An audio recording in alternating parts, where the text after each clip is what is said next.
Technology and social networks.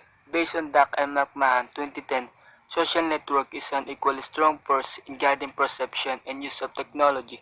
It implies that social network manifests through technology. It gathered a lot of information and information system adequate to use as of communication strategy and by connecting to each other to provide a directly message or different perspective for everyone. It is also used as in technical strategy as mentioned and also personally. There are a lot of contradictory representation about the numerous classification of social networks. One of the example is observing and gathering data and information through cell phone is used different application exerted as Google, Mozilla, Firefox, and etc. It implies that is very helpful. But most of the time, in bare use of this bare availability and adaptability information, it gives an effect and negative influence to the most who use and do that social networks, especially to the generation and material impersonally.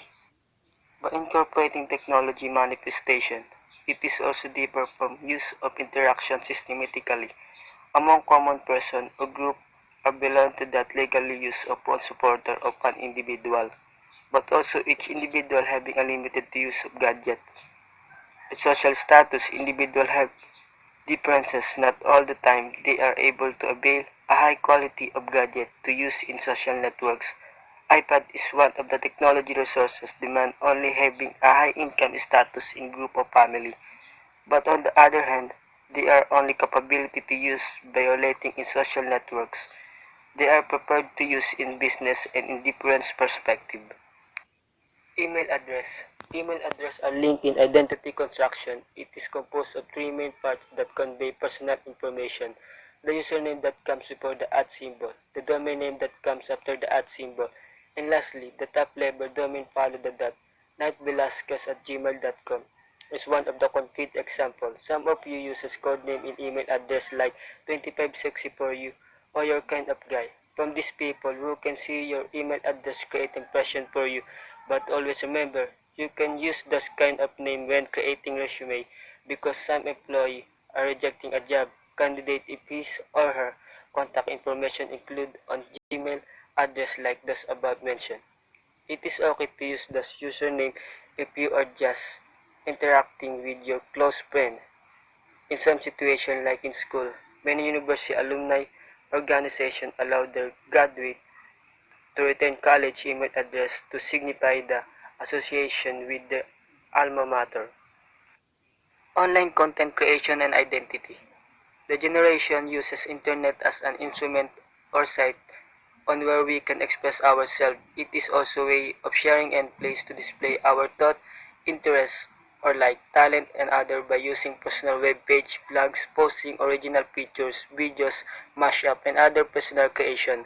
Younger people use internet most often and more than half of young internet users are considered as content creator, internet user who develop and maintain their website, blog, or share creative work online. Personal web page and blog. In personal web page and blog, the creator discloses information he or she wishes only. It allows selective expression of the owner's self and performance. It is devoted in a specific aspect of the owner identity. In short, you can do and share anything you want on this site.